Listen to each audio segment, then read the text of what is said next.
(4월 5일) 수요일.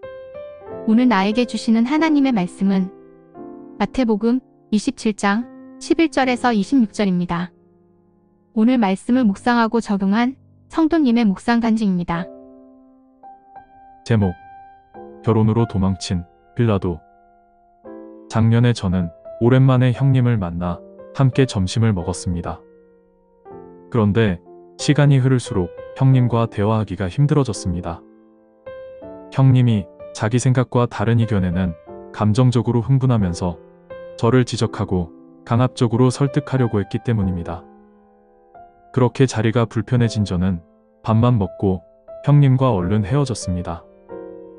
곰곰이 생각해보니 형의 성격은 아버지와 똑 닮아 있었습니다. 아버지는 늘 자녀들의 행동이 틀렸다며 지적하고 가르치려고만 하셨습니다.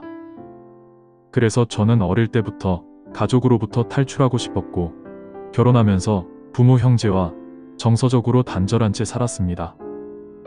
그렇게 사는 것이 독립적인 삶이라고 생각했습니다.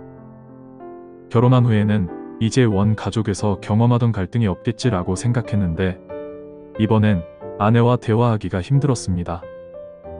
사소한 일로 이야기하다가 큰 다툼으로 이어지곤 했습니다.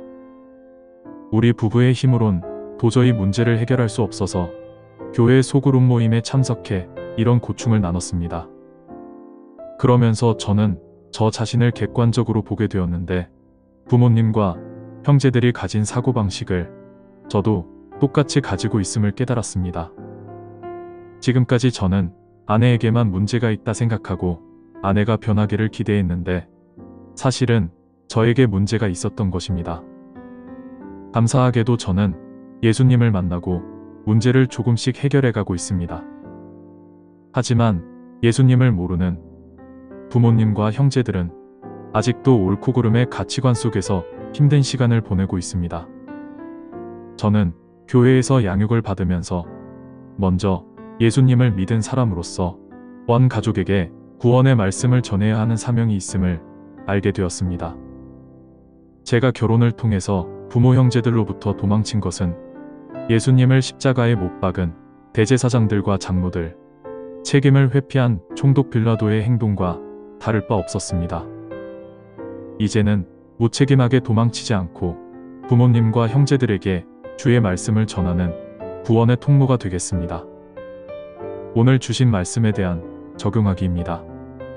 첫 번째, 부모님과 형제들을 예배와 말씀의 자리로 계속 인도하겠습니다.